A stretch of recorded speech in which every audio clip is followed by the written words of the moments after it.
Tignotto, pourriez-vous brièvement nous rappeler votre parcours professionnel?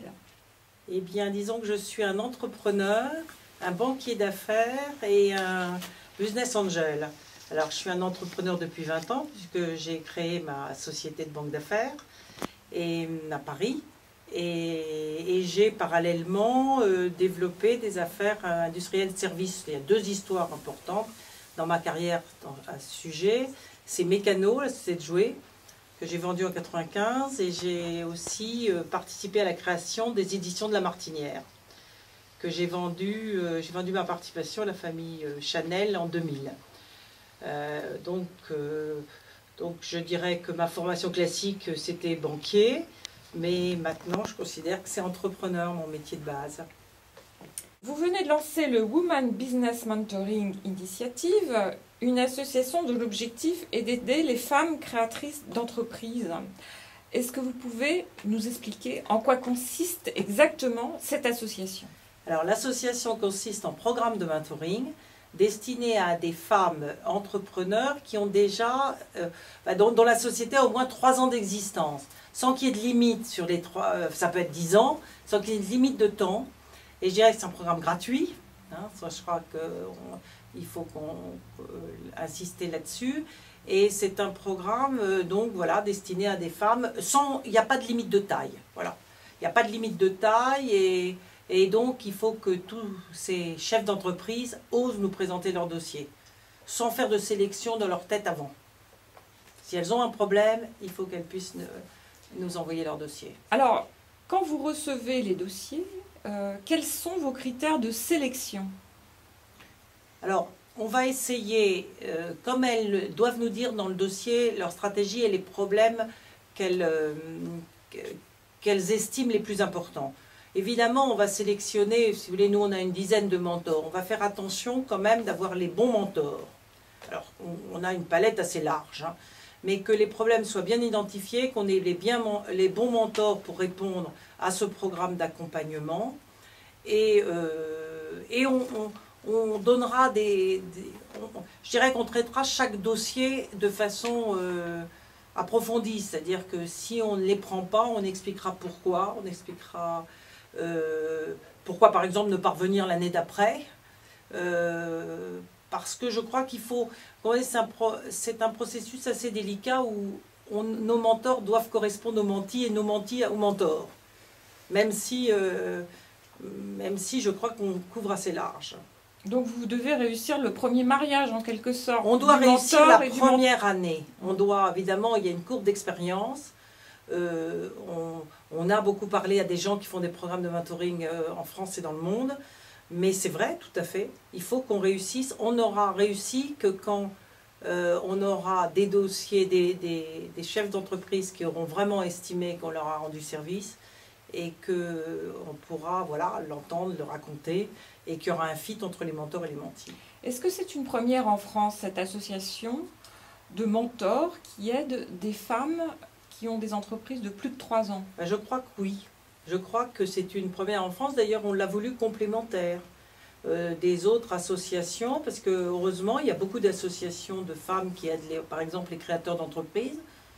Et alors peut-être je suis plus sensible à aider les chefs d'entreprise qui ont déjà 3 ans, parce que je trouve qu'il y a beaucoup de choses avant.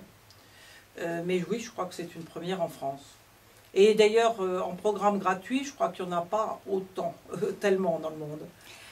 Oui. Est-ce que vous êtes inspiré d'un modèle anglo-saxon, par exemple? Est-ce que ça existe aux États-Unis? Alors, je me suis inspirée de programmes qu'on développe à Stanford, puisque je suis ancienne élève, et que vous avez pu remarquer que j'ai créé cette association avec 2 autres fondateurs, qui est Thierry Sibelberg et Monique Chevalziel, qui sont aussi des anciens élèves de l'université. Beaucoup de mes mentors sont des anciens élèves de l'université de Stanford. Et c'est vrai que nous avons par exemple un lien avec le Centre des études entrepreneuriales de Stanford. Disons qu'aujourd'hui, c'est l'inspiration vient de là. Après, j'espère qu'on pourra faire même des événements communs et trouver des mentors américains à nos mentis françaises. Alors, comment faites-vous pour trouver justement ces femmes qui vont vous présenter des dossiers? Est-ce que vous êtes rapproché d'associations de femmes? Oui, tout à fait. Enfin, nous avons, écoutez, me vient à l'esprit les premiers contacts qu'on a eus avec Femmes Business Angel, Terra Femina, Vox Femina, Paris Pionnière, plutôt, excusez-moi. Et il y a d'ailleurs, et puis Femmes 3000, et Femmes Initiative aussi. Donc, oui, je dirais que voilà les premières, mais tous les mouvements féminins qui ont pour but d'aider les femmes peuvent être pour nous, en effet, des réseaux pour obtenir des dossiers. Une fois que vous allez instituer le mentoring, qu'allez-vous apporter de manière concrète à ces femmes créatrices d'entreprises depuis déjà 3 ans? Alors, vous savez, c'est un moment crucial après 3 ans.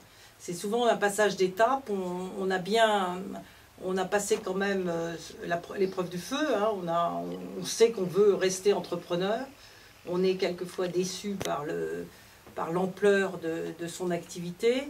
Alors, qu'est-ce qu'on va leur apporter? D'abord, analyser leurs projets, les écouter, voir avec elles les problèmes qui leur paraissent les plus importants. C'est pas de la psychologie, hein, c'est vraiment, on va être avec. C'est-à-dire, on va agir avec. Et on va agir avec sur les problèmes qui nous paraissent les plus importants pour passer une étape. Le programme de mentoring est conçu pour 6 mois, 9 mois, en espérant évidemment que tout ça créera des liens indéfectibles entre le mentor, le menti et nous-mêmes, l'association, puisque tout mentor suivra un menti, mais tout mentor sera mentor de l'ensemble, c'est-à-dire que la boîte à outils servira à tout le monde. Est-ce que ce sont uniquement des femmes ou est-ce qu'il y a des hommes? Quel est leur profil? Alors leur profil, alors ça vient de personnes pour lesquelles j'ai évidemment beaucoup d'estime et d'admiration, et c'est des gens qui ont très bien réussi dans des domaines complémentaires. Nous avons des ingénieurs, femmes et hommes, nous avons des gens qui sont des financiers, nous avons des gens de communication, nous avons des juristes, nous avons des gens spécialistes d'entreprise, on a aussi des entrepreneurs.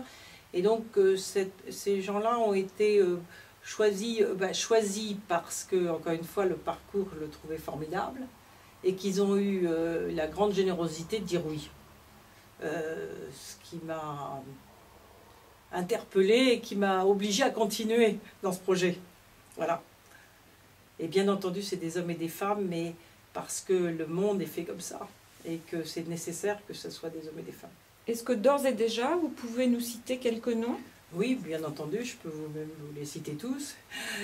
On a Thierry Sibelberg, qui est chargé des partenariats stratégiques chez France Télécom, Dominique de la Garandrie, qui est la fondatrice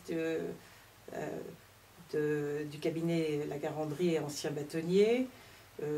On a Philippe Fabre, qui a fait un parcours très réussi dans les marchés et qui maintenant a créé son entreprise dans la gestion fortune. On a Dominique Maire, qui a été directrice de la communication de grands groupes, dont le dernier poste a été de l'être d'Air Liquide et membre du comité exécutif. On a Ève Magnan, qui est dans le groupe Publicis. Je dirais que Annie Combels, qui a été nominée à la Tribune Award, qui est à la fois un ingénieur aérospatial et à la fois une fondatrice d'entreprise de services informatiques, qui a un parcours international formidable. Moi, je pourrais parler des heures sur mes mentors. Vous en avez combien au total pour le moment? On a une petite dizaine de mentors. Est-ce que vous ne pensez pas que les créatrices d'entreprises vont être impressionnées par le profil de ces mentors? Je ne voudrais pas que ça soit ça. Je pense que c'est vrai que c'est un vrai problème Écoutez, c'est vrai qu'il faut qu'elles osent. Et ça, il faut leur dire, venez, n'hésitez pas, nous ne réfléchissons pas comme ça. Mais c'est vrai que quand vous voyez, souvent on dit les femmes ne réussissent pas parce qu'elles pensent au début petit. Je voudrais qu'elles pensent grand. Et on a vu des mentors à la hauteur des projets que les femmes peuvent développer. Et ce qu'il ne faudrait pas, c'est qu'on les intimide. Parce qu'on n'est pas intimidant quand elles nous connaîtront. Et on veut vraiment être avec elles. Alors, quelle différence y a-t-il entre le mentoring et le coaching? Le coaching, c'est beaucoup... Enfin, le mentoring, pour moi, là, on va faire du mentoring d'entreprise, d'entrepreneur, mais c'est quand même le projet de l'entreprise qui est au cœur de ça. C'est-à-dire, pour moi, le mentoring, c'est quand même, on fait passer une étape, mais on réfléchit dans le long terme sur le projet, la stratégie de l'entreprise. Le coaching, je ne suis pas une spécialiste du coaching, mais le coaching me paraît quelque chose de plus immédiat, sur un projet plus spécifique, quelquefois plus personnel. Nous n'allons pas nous occuper de la vie personnelle des chefs d'entreprise.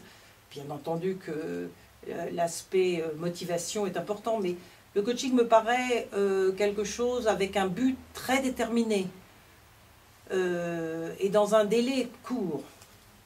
Aider les autres, c'est une seconde nature chez vous? Écoutez, moi j'ai beaucoup reçu.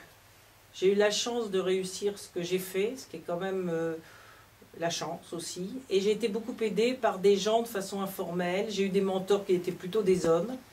Mais c'est vrai que... Et j'ai une culture anglo-saxonne où quand même, quand on a beaucoup reçu, bah, il faut donner. Mais je crois surtout que c'est plus facile de donner que de recevoir. Et que le processus est au moins aussi gratifiant pour la personne qui fait ce genre d'initiative que pour la personne qui la reçoit. Et ce qu'il faut, c'est qu'on soit utile.